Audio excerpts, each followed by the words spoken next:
All right, gentlemen, I do want to, you do agree on a couple of key points, and that is FEMA and keeping it adequately funded and protected and apparently out of the arms of the Department of Homeland Security. So it would be a standalone, I guess, cabinet agency.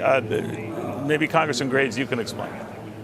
Sure. Look, we were actually meeting and talking about problems with disasters and disaster preparedness and response in our respective states.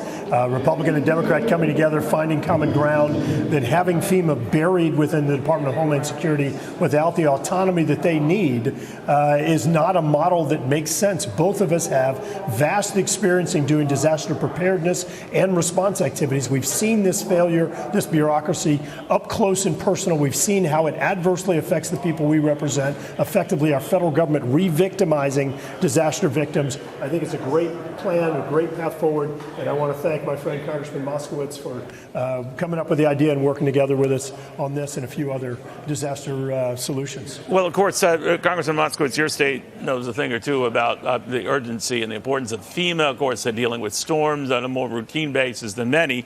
But I am wondering what a FEMA standalone cabinet agency offers that it would not under the umbrella of Homeland Security.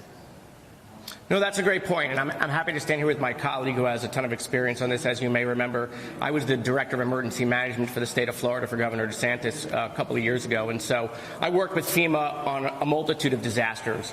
And right now, listen, FEMA is an agency that has to work, government has to work. This is an agency that helps people in its time of need, to help people respond, recover, and rebuild.